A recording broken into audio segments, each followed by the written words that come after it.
Exit 9 meant one thing in my cab: do not stop no matter what the screen says.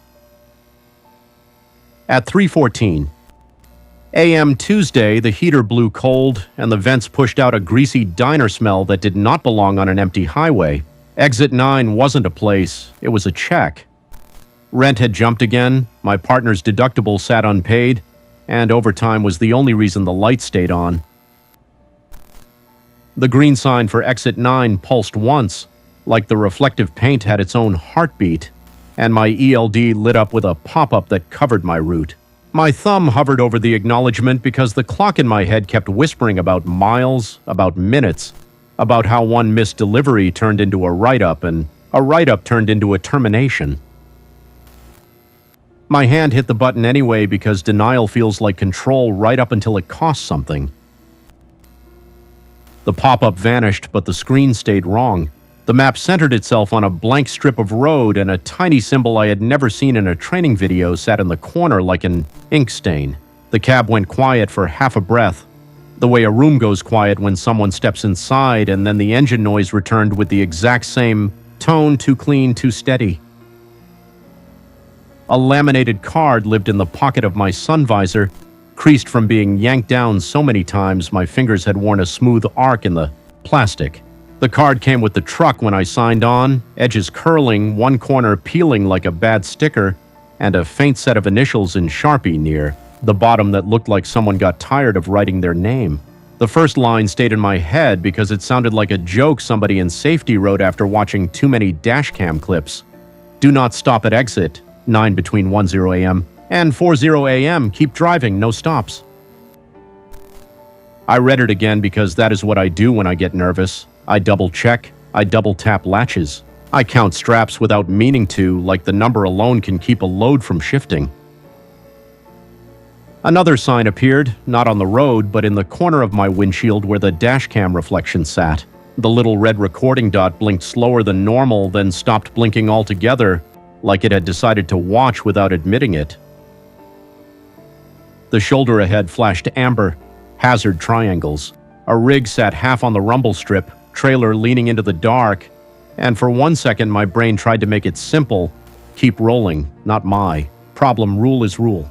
That thought came with shame right behind it, because a stranded driver at night becomes an obituary by sunrise on the wrong stretch of highway. My hands tightened on the wheel until my knuckles ached, and the guilt did what guilt always does. It made me lie to myself in a way that sounded professional. Stopping would be safety. Stopping would be responsible. The brake pedal felt heavy under my boot, and the truck eased down. The ELD chirped once, a polite little tone, and the screen flashed a new notice in blocky letters that looked like every corporate template ever made.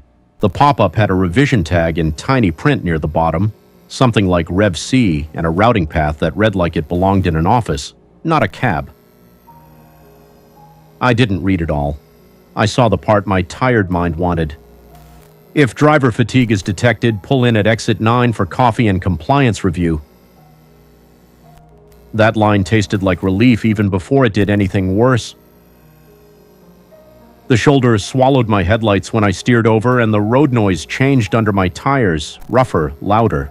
A reflective vest lay on the asphalt near the white line, empty, flattened, still bright. No person stood beside it. A clawed mark, 3 short strokes, sat on the vest's back like someone had scratched the plastic threads with a key. The mark looked fresh, silver fibers standing up, and my stomach tightened because that symbol matched the one on my ELD. My door opened with the familiar sigh of air pressure. Cold slapped my cheeks, sharp enough to make my eyes water, but the diner smell followed me out anyway, thick and warm like fryer grease. Exhaust and grease, winter and summer, all at once.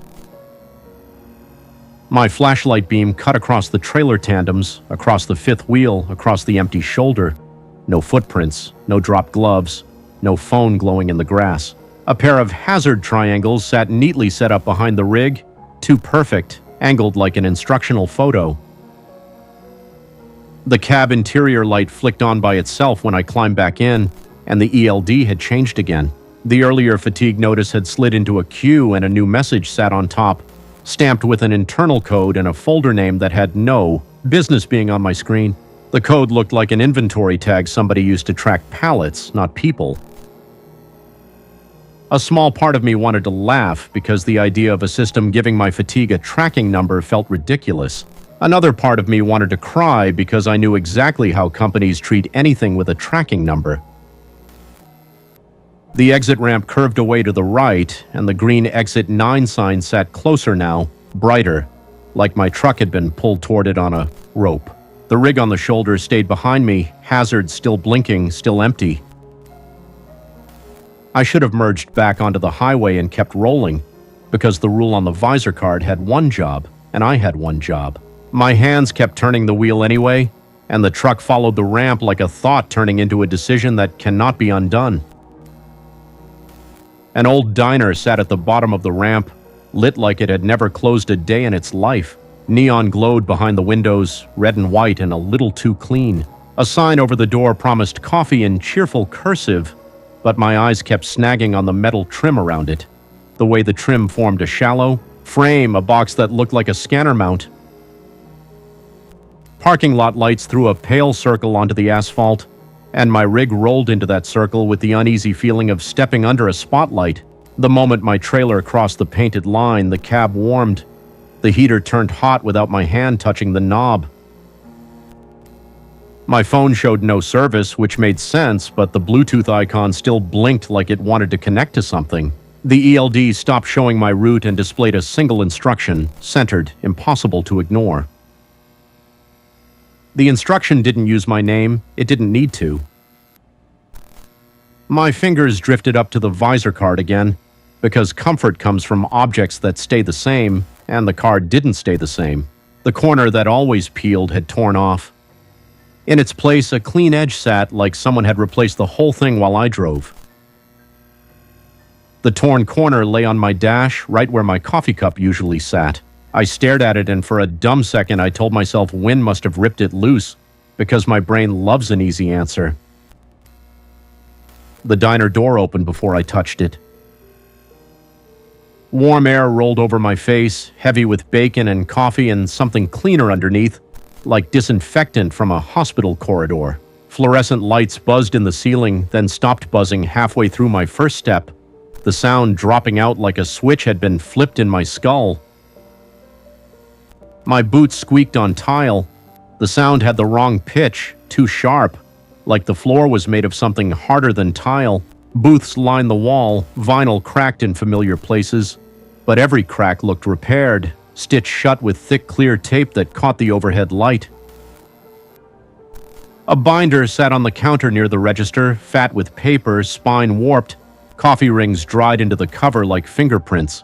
A torn tab stuck out, half ripped away, and an admin sticker on the back carried a barcode and a short clearance code in tiny print that my eyes couldn't quite focus on. Somebody had initialed it twice, same letters, like they wanted to prove they'd seen it. The binder felt like home in the worst way. Companies love binders. Companies love rules that fit in binders. Companies love having something to point at later. A stainless bell sat beside the binder, the kind diners use for service, and a handwritten note lay under it, pinned by a sugar dispenser. The note didn't have a name, just pressure marks in the paper where someone wrote too hard, and the ink bled in spots like the pen got wet. The note read, "Do not ring the bell. If the bell rings, keep both hands visible." My breath caught because the note didn't look like something corporate would print.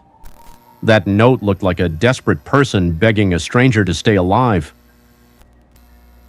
A coffee pot sat on a warmer behind the counter, glass-stained brown, steam curling up.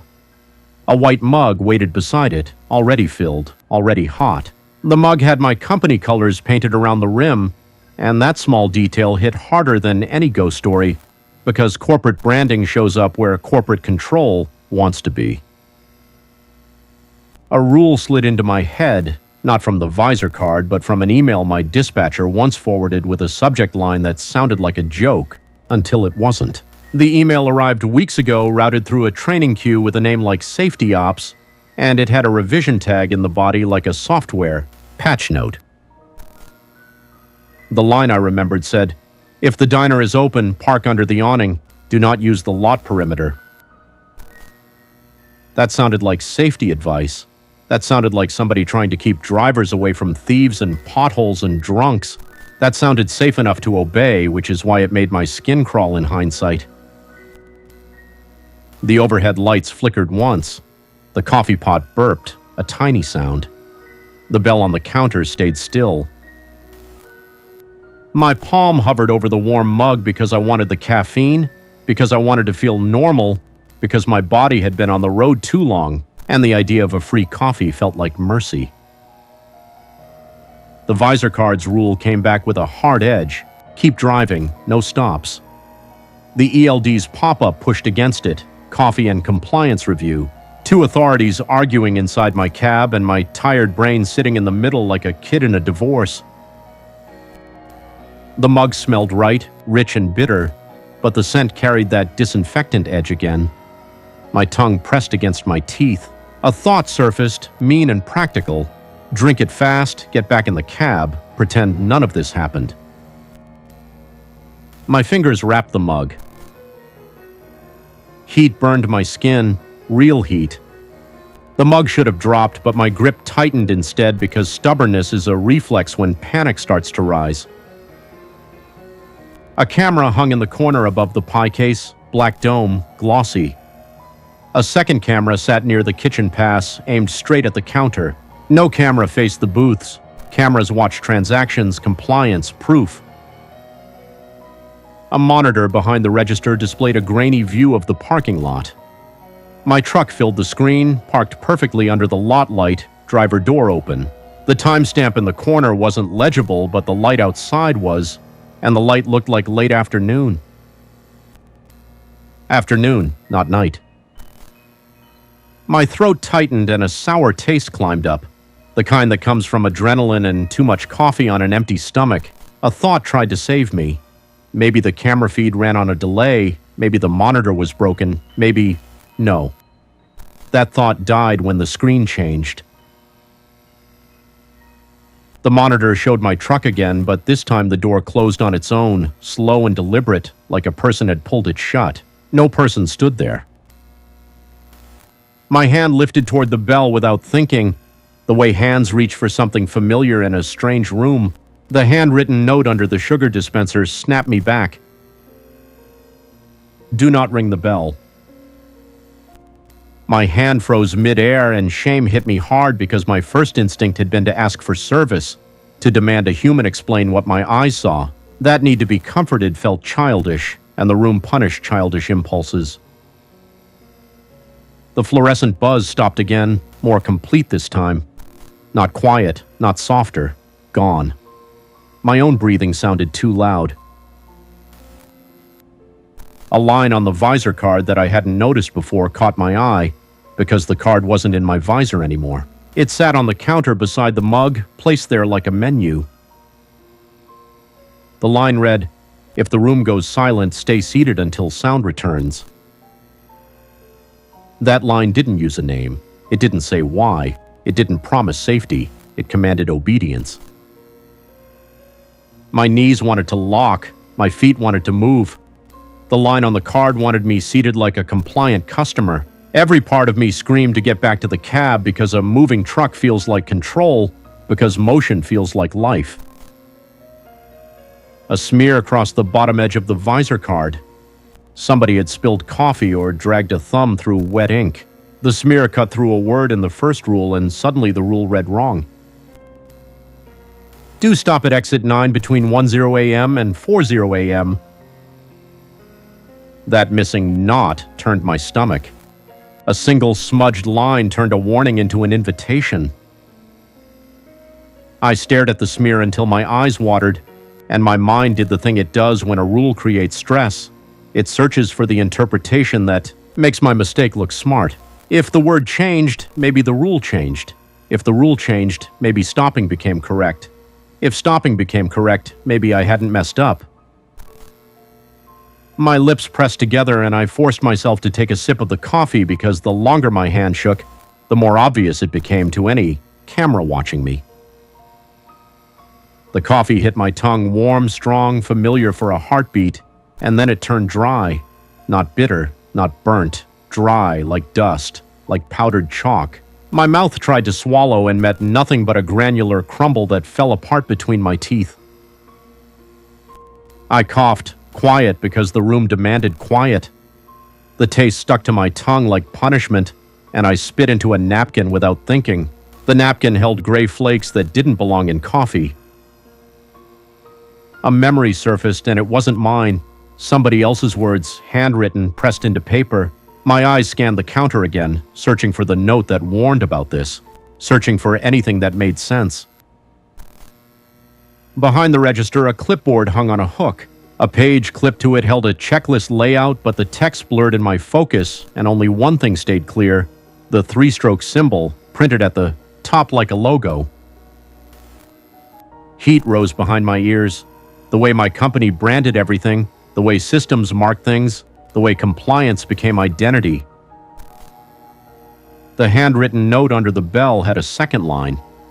My eyes missed it first because the paper tore there, ripped right through the middle of a word. The second line read, "If the coffee turns, leave cash. Do not swipe." My wallet sat in my back pocket like a weight. A credit card would record my presence. Cash would act like an apology. Cash would act like a bribe to something that didn't want my name. My fingers pulled out 2 bills and set them on the counter, careful, flat, like setting down evidence. The bills didn't move. The air around them felt heavy, like humidity, though my skin stayed dry. The door behind me clicked. Not a bell, not a chime, a lock. The sound came from the inside of the metal frame, a mechanical bite, and my muscles tensed because locks mean decisions have been made by someone else. Another driver sat in the far booth, head down on folded arms. A ball cap covered their face. Their jacket matched mine, company colors and reflective striping, and the sight hit me with a stupid wave of relief because a human meant explanation. The relief died when I noticed the driver's hands. Both hands lay palm up on the table, fingers spread, posed like a demonstration. The driver didn't move, but the camera domes in the corners tracked just enough that I could hear their motors whisper. A thought formed with a sharp, ugly edge. The cameras were counting compliance. My throat tightened again, and I stepped toward the booth because a stranded driver became an obituary, and a driver in a trance became something worse. The pro-social part of me pulled forward, even while the selfish part screamed to leave. The visor card's line about silence returned. Stay seated until sound returns. My foot kept moving. The floor squeaked once, then didn't squeak again, like the diner corrected itself. The driver's cap brim hid their face, but a glint on their jacket caught my eye. A name patch. The patch didn't hold a name, just a blank strip where a thread had been removed. Somebody had unstitched identity on purpose. My hands hovered over the driver's shoulder, and I forced myself to speak in my own head instead of out loud because the silence felt monitored, easy, careful, gentle. My fingertips touched the jacket fabric. Cold seeped into my skin, deeper than the room temperature, like the fabric had been in a freezer.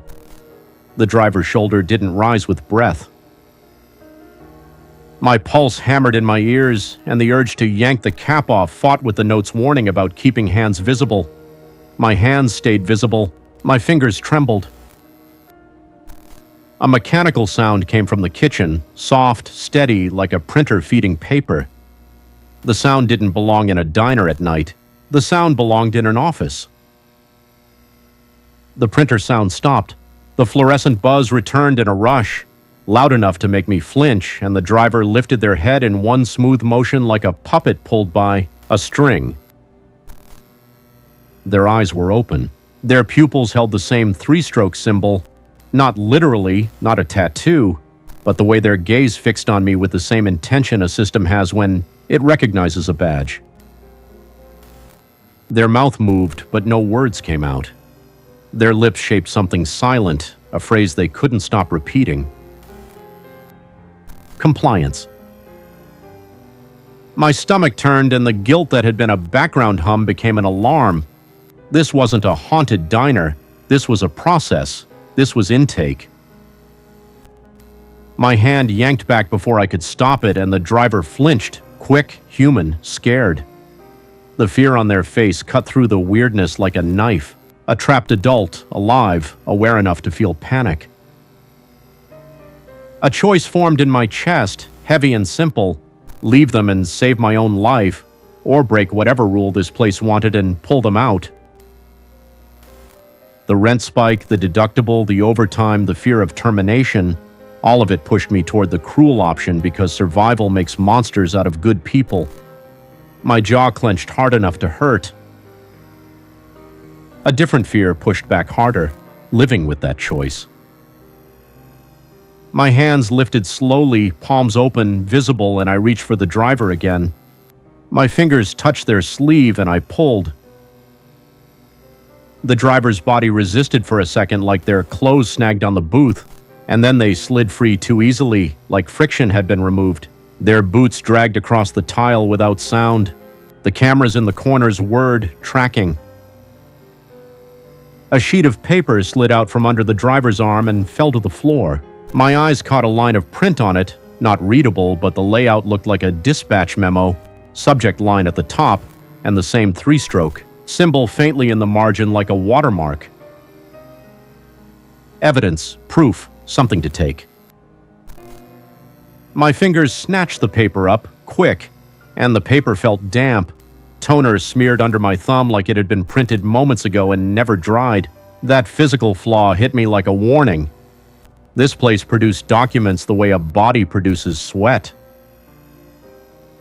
The driver's weight leaned into me, warm now, human now, breathing hard. Panic shook their frame in small jerks, and I used my old habit from training newbies on docking: short, calm pressure, keep moving, no sudden yanks. The diner's door didn't open when I reached it. My palm pressed the handle, metal stayed cold, the latch didn't budge. A small plaque sat beside the handle and the visor card's language flashed in my head again. Not a place, a check. The plaque held no readable words, but a slot under it glowed faintly, the kind of slot that takes a badge. My badge hung on my lanyard in the cab. My company required it even for driving because they wanted drivers to feel like employees, not contractors. They wanted control.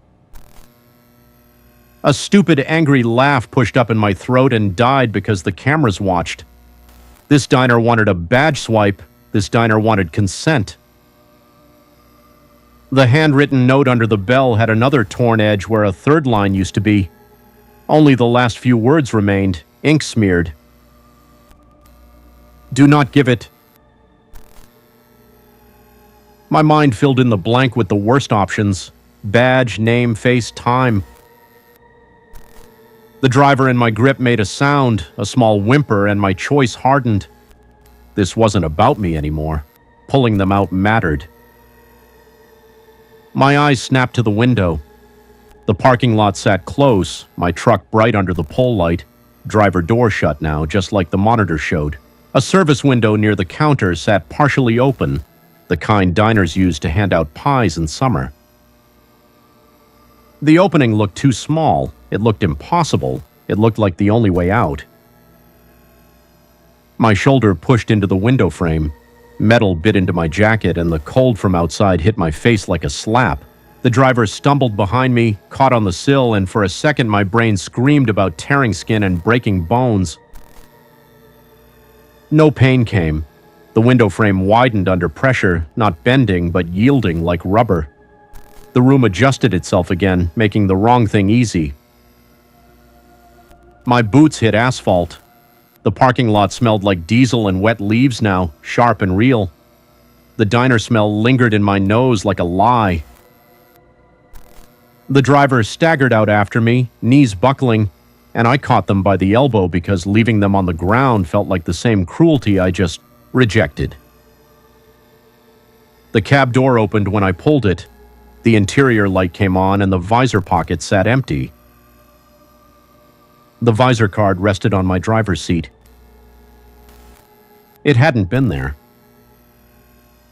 The card's corner was intact again, no torn edge. The smudged word that changed "not to stop" looked cleaner too, like someone tried to repair the error, not for my benefit, but to keep the system running. A tiny sticker sat on the back of the card now, pressed near the initials. The sticker held a barcode and a short code in neat print that looked like a warehouse label. My skin crawled because the sticker looked like a label you'd slap on a pallet. The system had labeled me. The driver climbed into the passenger seat, trembling, hands locked around the edge of the dash like it might disappear. Their eyes stared forward, unfocused, and their breathing came in quick, shallow pulls that made my own chest ache. My hands shook when I turned the key, and I hated that my body reacted like fear had permission. The engine caught. The familiar vibration under my feet returned. The lot light above us clicked off. Not slowly, not a flicker, off. The diner behind us went dark with it. Neon died. Window glow vanished. The building became a black outline like it had never been powered. The highway on-ramp stayed lit by my headlights, and that should have meant normal, but the rearview mirror showed nothing behind us. No diner, no parking lot, no exit. Exit 9 had swallowed itself. The ELD beeped again, a brighter tone this time, and a message popped up with a subject line style that belonged in email, not in my cab. A routing path showed in tiny print at the bottom, something like compliance intake, and the revision tag read Rev D. The message said, "Do not deviate from assigned route. If deviation occurred, proceed to exit 9 for corrective review." Corrective review. The words hit like HR language, corporate language. My mouth stayed dry from the ash coffee, and anger slid in beside the fear because I knew that voice. I knew the way policies punish people for being human. A thought clawed through my head, sharp and wrong. Maybe the diner didn't hunt drivers. Maybe the company did. The passenger driver turned their head toward me slow, like their neck resisted. Their lips moved again. This time sound came out, hoarse, scraped raw. They told me stopping was safer. The words dropped into my cab like a weight, a trap rule, safety language used as bait. My jaw clenched until my teeth hurt. The worst part wasn't the diner. The worst part was the memo that made a professional choice feel like compliance. Highway lines streamed under my headlights. The time on my dash clock read 3:19 a.m. The time on my phone read 2:02 a.m. The ELD time field didn't display at all. My old habit kicked in, the one that kept me alive through ice storms and blown tires. Verify, cross-check, confirm. I glanced at the odometer and then at the trip meter. The numbers didn't match. The trip meter showed miles I hadn't driven. The passenger drivers started to cry, quiet, like they were embarrassed by the sound. Their shoulders shook and guilt pricked at me again because I dragged them out, and now I had no plan. A radio hiss rose from my CB, low and constant. I kept my CB mostly for weather and boredom, but the laminated card had a rule about it too.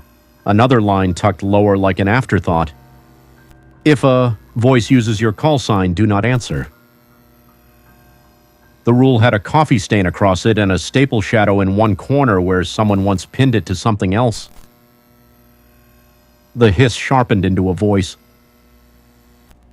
My call sign came through, crisp, spoken in the exact cadence my dispatcher used when checking in. The voice wasn't my dispatcher. The voice sounded like a recording of my dispatcher. My hand hovered over the mic because instinct screamed to respond, to explain, to beg for help. My hand didn't move because the rule on the visor card wasn't superstition anymore. It was evidence. The system used familiar authority to make obedience easier. The voice repeated my call sign, then said a phrase I had never taught anyone but had said out loud to myself 100 times on long nights. Keep driving, no stops. Hearing my private rhythm spoken by something else made bile rise in my throat. My teeth ground together and the truck stayed straight in my lane because the wheel felt like the last honest object in my life. The passenger driver flinched at the voice and folded in on themselves, hands covering ears. Their fear fed mine, and I hated that a part of my brain started cataloging how this would look in a corporate investigation. 2 drivers, 1 cab, en route, logs mismatched. NDA language flashed in my mind. The clause I signed without reading because I needed the job. I couldn't afford to quit. I couldn't afford to get blacklisted from the only carrier hiring in my area. My hand reached down and pulled open the glove box, searching for something solid. A paper logbook sat under manuals, the old school backup every company pretended didn't matter until the ELD failed. A folded printout sat inside the logbook, not mine. Somebody else's hand had shoved it there. The paper smelled faintly of cigarette smoke, and a greasy thumbprint marked the corner like a signature. The printout had the layout of an email memo, subject line at top, body text below, and a footer with a file path that belonged on an office computer. Most of the words blurred under my shaking focus, but one line stayed sharp because somebody underlined it hard enough to cut the paper. If corrective review is initiated, do not return to the diner. Not return. That line contradicted the ELD's instruction. Contradictions make systems nervous. Contradictions make humans survive. A smear across the underlined line like water hit the ink, and half of a word vanished. My eyes filled the gap wrong at first because I wanted it wrong. I wanted the easy answer. My thumb rubbed the smear and left black ink on my skin. The paper felt too fresh. The passenger driver whispered, "They said the system watches who follows." My grip tightened on the wheel. The subtext landed like a punch. This wasn't a ghost story. This was a compliance test with teeth. A new plan formed, ugly and practical. Get off the corporate route. Cut the ELD out of the loop. Make the truck dumb again. My hand dropped to the dash panel and popped the fuse cover. I knew which fuse fed the ELD because I'd replaced it twice when the unit froze, and because I never trust any device that can decide my job. The fuse pulled free with a small snap. The cab went silent. Not quiet, silent. Engine vibration stayed under my feet. The wheels still pulled against the road. My trailer still tugged on the fifth wheel. The world kept moving, but sound vanished like someone erased an audio track. My breath turned loud. The passenger driver's sobbing turned silent too, shoulders still shaking without noise. The silence pressed hard against my skull until pressure bloomed behind my eyes. A line from the visor card flashed again. If the room goes silent, stay seated until sound returns. The card had said room, not cab. The system didn't care. Silence meant obedience. My hand squeezed the wheel. My mind raced through options because panic loves lists even when I try to avoid them. Keep driving in silence. Pull over in silence. Turn around. My foot eased off the gas. Silence held. The speedometer needle dropped. The tachometer needle dropped. The truck slowed. The highway lines crawled under my headlights. No sound returned. My skin prickled and my stomach rolled because the system didn't punish movement. It punished hesitation. It punished the moment a person tries to choose. Anger flared, hot enough to cut through fear. My palm slapped the dash and my mouth formed a word I didn't say because sound didn't exist. My eyes stung. The passenger driver gripped the dash harder, knuckles white, mouth open in a silent scream. A panic loop started in my head. Simple, brutal. Make it real. Make it real. Make it real. My foot slammed the brake. Sound exploded back into the cab with a harsh shriek. Tires biting, air brakes hissing, the engine roaring like it had been muted by a hand and released. The sudden noise made me gasp. The truck fishtailed a little, trailer tugging, and I fought it straight because the road didn't care about my fear. The ELD screen stayed dark. The CB hissed once, then died. My phone rebooted by itself, screen flashing. Relief hit me, sharp and embarrassing because the device going dark felt like winning. The passenger driver let out a sob that actually made sound, and that sound grounded me, a human reaction to a real world. My plan felt like it worked, which is exactly when the system decided to punish confidence. A roadside sign loomed ahead, reflective, announcing a way station. Lights on the sign blinked, amber then green. The lane shifted. Cones guided trucks toward the scale house. My body sagged with relief because a way station meant other people, daylight soon, an end to this private nightmare. My mouth almost smiled. A scale attendant stepped out of the booth and waved my rig forward with a slow arm motion that looked practiced, bored. The attendant wore a reflective jacket and held a clipboard. No badge, no name patch, no face I recognized, just a person doing a job. My rig rolled onto the scale pads. The attendant leaned into my window and held up a printed slip, pointing at it. The slip had a clean white border, crisp cut edges, and a faint toner streak down one side like the printer needed maintenance. My eyes dropped to the slip. A 3-stroke symbol sat in the corner. The attendant's mouth moved. My brain filled in words like automatic captioning, pull in, inspection, secondary. My chest tightened because the symbol tied the way station to the diner and the company to both. Systems don't need haunted buildings when they can use infrastructure. The slip had a line of text that I couldn't focus on. My vision tunneled, and I had to force my eyes to pick out shapes instead of meaning. An arrow printed on the slip pointed right toward a bay lane marked by cones. The passenger driver whispered, "Don't." The whisper held pure fear. A choice rose again, and this one felt worse because it involved authority. Obey the way station, follow the process, keep the job. Or drive away, risk fines, risk termination, risk the company calling it an accident. Both options had consequences. Both options left evidence. A ticket in my hand, a camera recording my plate, a GPS trail in a device I just killed.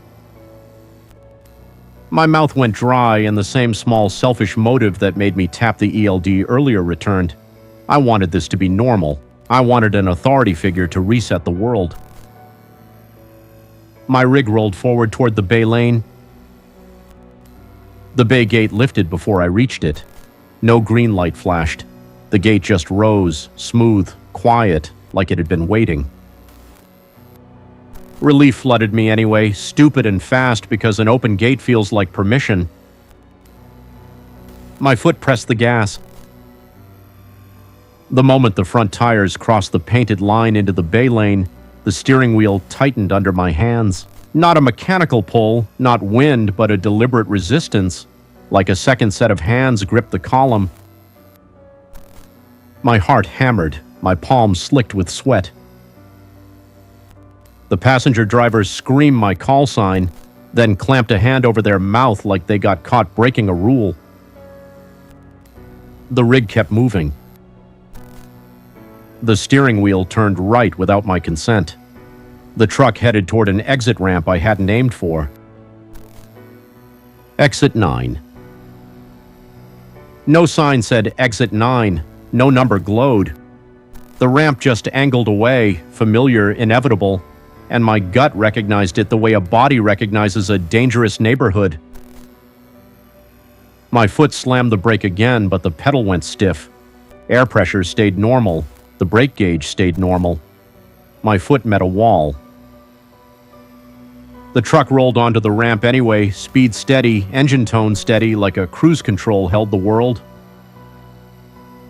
The passenger driver shook, sobbing, and my anger turned into a cold focus because panic never solved anything on a highway. My hand reached down and yanked the ignition key out. The engine didn't die. The cab lights didn't flicker.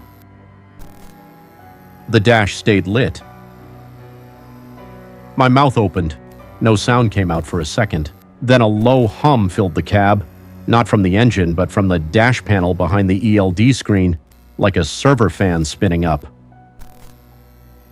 A line formed in my mind with a clarity that made my skin crawl. The truck wasn't being driven by an engine right now. The truck was being driven by a system. The ramp leveled out. The diner sat ahead, lit again, neon alive again, like it never lost power. The same lot light waited. The same circle of pale asphalt waited. The same compliance intake waited. My fingers dug under the dash again, searching for anything that connected the system to the truck. Wires ran in bundled looms, zip-tied neat, labeled with small tags like someone in maintenance took pride in order. One wire bundle didn't match. The bundle ran from the ELD mount into the dash, then branched into a small black box tucked behind the panel. The box had no branding. The box had no serial number. The three-stroke symbol sat embossed on its side, shallow like a bite mark. My breath hitched. A hidden device, a secondary system, a back door. The passenger driver whispered, voice thin. They told me it was for safety metrics. Safety metrics. The phrase made me want to vomit because it sounded like every corporate justification ever used to track workers until they break. My fingers yanked the black box loose. The box fought back with a wire tug and my nails scraped plastic. The box came free with a soft pop. The cab went quiet again, but not the unnatural silence from before. This quiet held the familiar highway hum outside, the tire hiss, the wind. Real sound stayed. The steering wheel loosened. My hands jerked it left, hard, and the truck swerved, tires squealing. The trailer tugged. The passenger driver cried out. The ramp edge came up fast. A concrete barrier guarded the drop. My pulse hammered. The truck cleared the ramp, bouncing over a shoulder strip, and slammed back onto a parallel service road I hadn't seen before. The service road ran alongside the ramp, separated by a chain-link fence. The diner stayed on the ramp side, glowing, watching. A small laugh broke out of me, sharp, almost hysterical, because I'd won a tiny battle with a wire and a box, a competence win, a mechanic win. Then the ELD mount lit up anyway, though the unit itself sat dead. The mount glowed with a soft red light like the truck had grown its own eye. A message appeared on my phone screen without service. Not a text, not an email. A plain block of words centered, the kind of sterile instruction my company loved.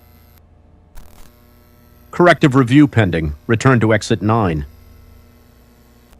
My skin went cold and the subversion finally landed clean in my gut. The horror wasn't the diner. The horror was the policy that followed me out of it. A system doesn't need walls. A system needs agreement. The service road ran toward a dark stretch lined with warehouses, loading docks, closed gates. A security camera on a pole turned slowly as my rig passed, tracking. The camera's red status light blinked in a steady rhythm that matched my heartbeat too closely. The passenger driver started to rock, small, fast, and my guilt stabbed again because I dragged them into a second trap. Their survival depended on my choices now, and that responsibility felt heavier than any load I hauled. My eyes snapped to the paper memo I'd grabbed from the diner floor. The paper sat on my lap, damp, toner smeared, and a footer line near the bottom caught my eye because the file path looked wrong. Not a dispatch path, not a corporate path. A folder name with a number in it, like a case series, like the company had done this before. I forced my focus on the memo and the words sharpened enough to read one line in the middle. That line sat under a phrase like revision update and above a signature block that had been smudged beyond recognition. The line read, "Drivers who comply become assets." My stomach dropped. No ghost would use the word assets. HR uses assets, logistics uses assets, systems use assets. A theory tried to save my sanity. Maybe this was a prank, a test, an extreme retention program to scare drivers into obeying. That theory died when I noticed the paper's texture. The paper wasn't paper. It was slick, like thermal receipt stock, and my thumb warmed it enough that faint gray letters appeared beneath the main text, like hidden print activated by heat. Those faint letters spelled out another instruction, and that instruction hit like a slap because it wasn't written for drivers. It was written for supervisors. Do not allow asset to terminate route. Route termination. Not a job, not a shift. A route. My fingers curled into a fist until my nails dug into my palm. Anger rose again, hot and bright, because my life had been reduced to a path on a screen. The service road ended at a gate. The gate stood closed, chain link with a sliding arm, and a keycard reader sat on a post beside it. A laminated protocol card hung from the post on a zip tie, corner torn, surface scratched, one line underlined so hard the laminate wrinkled. The card's physical flaw stood out. A coffee ring dried into the laminate, and a staple shadow marked where someone pinned it to a board before deciding to hang it here. The underlined line said, "If access is denied, do not attempt manual override." Another line above it, not underlined, said, "If corrective review is pending, proceed to exit 9. The gate didn't care about my choices. The gate demanded the system's choice. My hand reached for the manual release box on the post, the kind gate systems have for emergencies. My fingers hovered because the rule commanded me not to override. My eyes flicked to the passenger driver, shaking, alive, trapped. Pro-social motive burned through my fear again. Getting them to safety mattered more than a rule written by a monster in a cubicle. My hand flipped the manual release. The gate arm lifted. The security camera on the pole stopped turning. Its red light went steady, unblinking. The air around the gate changed. Not temperature, not smell, pressure, like my ears needed to pop. A new sound entered the world, and it didn't come from the truck or the gate or the wind. It came from somewhere behind my seat, close enough to feel. A page turning. Slow, deliberate, paper fibers whispering. No binder sat in my cab. No notebook lay open. The sound persisted anyway, one page after another, like an unseen clerk flipping through a file.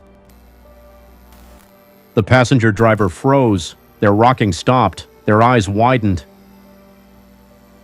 My spine went rigid and a cold sweat broke across my back because the sound meant something was reading me, logging me, verifying me. The page turning stopped on a hard final flip. A gentle click followed, like a binder ring snapping shut. My phone screen flashed. A new message appeared.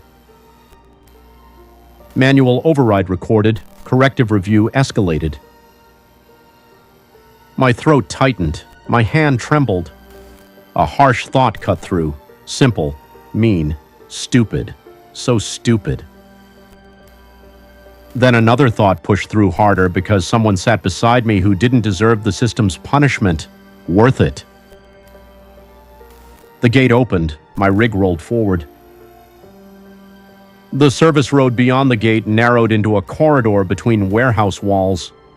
Overhead lights flickered on one by one, cold white, the kind used in loading yards. Each light turned on just as my truck reached it, and the pattern felt like a runway guiding an aircraft to a landing it didn't want. The corridor ended at a small parking lot. A diner sat at the far end. No ramp, no highway, just the diner placed like a stage set behind industrial walls. My jaw clenched until it hurt. The system didn't need exit 9 on a sign. The system could build exit 9 anywhere. The passenger driver whispered, barely audible, "They move it." A laugh tried to crawl out of me again, but it turned into a shaky breath because humor breaks when reality breaks too far. My hands tightened on the wheel. My mind ran through options fast. Crash the gate, crash the truck, crash the diner, crash myself. None of those protected the passenger driver. The diner lights burned bright, and my eyes caught something taped to the inside of the diner window.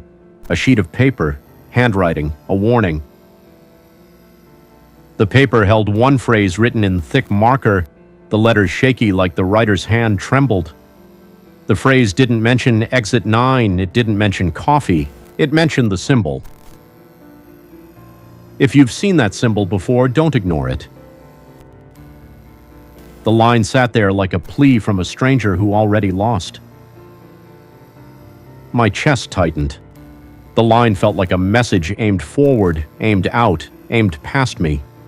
The kind of residue that keeps other people alive. The truck rolled into the lot, slow now, under my control again, but the lot felt like a net. Cameras watched from poles. The black box I'd ripped out lay on my passenger floor like a severed limb. A thought formed, sharp and steady. The system can't hunt what it can't log. The system can't own what it can't label. My hands grabbed the black box and crushed it against the edge of the dash, hard. Plastic cracked. A tiny circuit board inside snapped. The embossed three-stroke symbol split down the middle. The diner lights flickered. The passenger driver flinched and cried out, then clamped their mouth shut because fear had taught them silence. My phone screen went blank, not off, blank white like a form waiting for input. A faint vibration started in the steering wheel, a low tremor that felt like a warning. My mind snapped to the evidence I had. The damp memo, the visor card, the handwritten note. Evidence mattered. Documentation mattered. If I died in this lot, the system would call it driver error and move on. My hands moved fast, clumsy from adrenaline. I shoved the memo and the visor card into my paper logbook. I wrote one line in the margin with a pen that shook in my grip, just enough to anchor reality. 3:14 a.m. Tuesday exit 9 moved to warehouse corridor. Ink on paper, human mark, not a system tag. The passenger driver grabbed my sleeve, eyes wide, voice tight. "Don't leave me." The words cut deep because they were simple and human, and they made every corporate memo feel obscene. A plan formed, desperate but constructive. Get the passenger driver out, get them to any lighted area with humans, and send the evidence somewhere the system couldn't bury it. My phone had no service, my CB had died. My only remaining network sat in the sky and in the habits of truckers who watch each other. A line from the handwritten note on the counter surfaced again, half torn, half smeared. "Do not give it." I understood the blank now. Do not give it a name. Do not give it a swipe. Do not give it consent. My hand shoved cash from my wallet into the logbook. The bills I left on the diner counter earlier now folded again, now mine again, now proof that money moved where the system wanted. The passenger drivers stared at the diner. Their lips moved, silent again, and the fear on their face made my stomach twist. My hand reached for the door handle and my body hesitated because hesitation kills. The visor card smudged first rule stared up from the logbook pocket. The words on the card felt like a trap written in my own handwriting. I obeyed enough to get labeled. I disobeyed enough to get escalated. A clean confession line formed in my head, ugly and true. I did what the policy wanted because it sounded like safety. The lot lights clicked off.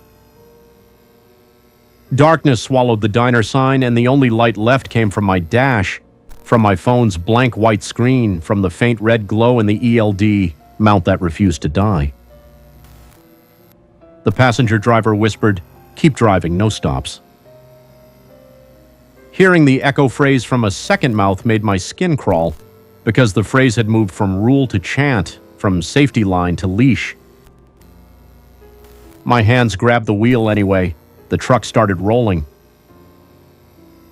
The tires turned, the lot line slid under us, the diner stayed dark behind us. The warehouse corridor stretched ahead like a throat.